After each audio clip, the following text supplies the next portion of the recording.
Hello, my name is Randy Mant, and I am the coordinator of the CHTN Midwestern Division, located at The Ohio State University in Columbus, Ohio. Thank you for visiting my booth today. Today, I'll be talking about my abstract titled COVID-19 Pandemic Impact on the CHTN Midwestern Division and our service to our investigators. Just a little bit of history. CHTN is an NCI-sponsored prospective human tissue procurement program, and we provide research tissue to investigators throughout North America.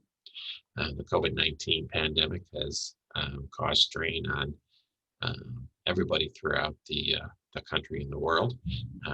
Some of the hurdles that we had to overcome were access to PPE, a severe reduction in surgical procurement opportunities, several investigator laboratory closures, and the CHTN Midwestern Division was able to continuously operate during the shutdowns, and we did adapted with a few changes of our normal workflow to keep providing tissue to researchers that were able to receive samples. One of the things we did is we submitted 2 amendments to our IRB approved protocol. The first amendment was to allow the procurement of waiver of consent tissue as opposed to strictly doing consent only. This opened up a few more surgeries to patients that had not signed a surgical consent or a consent form. And the other approval we had, or amendment we had, was to start procuring and shipping samples from known infectious patients. This came about with the CHTN switching to allow the procurement of potentially infectious samples such as COVID-19 tissue, with this restriction of only providing samples that have been fixed, primarily in formalin. It could be a floating in formalin sample or a paraffin embedded sample that has been processed and embedded in paraffin. We compared the number of distributed samples from March through July of 2020 to the same period in 2019, focusing on the type of collected samples, the autopsies and surgeries performed, and the number of COVID-19 related tissue requests that we received and filled. As you will see through some of the graphs I'm about to show you, there was a reduction across the board in all types of samples procured and distributed for our division. Some of the numbers there, and I'll get into more of those details on the following pages. But despite the pandemic reduction in surgical procurement opportunities and research laboratory closures, we were able to stay operational almost at 90% of typical service capacity and to adapt to the handling of infected samples related to the pandemic. This first slide here, this shows the study period of March through July, with the number of samples resected through the OSU hospital systems. You can see the line in red is the 2020 data, with March and April being the cliff where most everything was being severely reduced, if not shut down.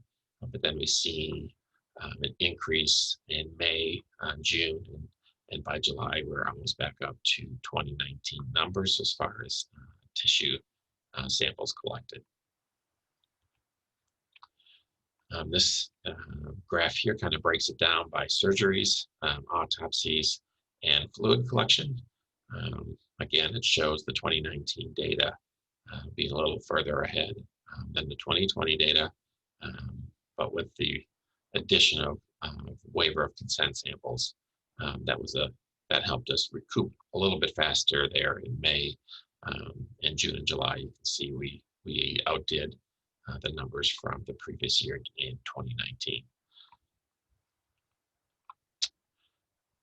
And here, this is the number of OSU Medical center operating room cases with tissue specimens resected versus as well as the number of shipped samples for 2019 to 2020 in that same period.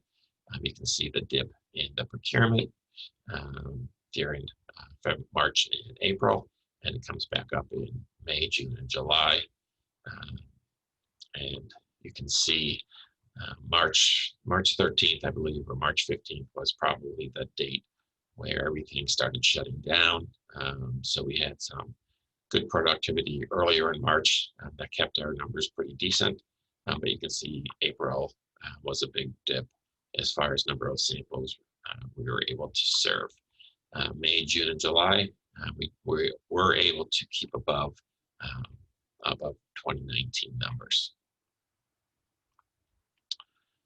And here's just another graph showing the same kind of data, breaking down just the number of samples shipped per month from 2019 to 2020. And this page here is the number of samples shipped at the same time frame by prep type, frozen, fresh, or fixed. You can see the blue numbers being frozen. So the red numbers being the fresh and the green numbers being fixed tissue.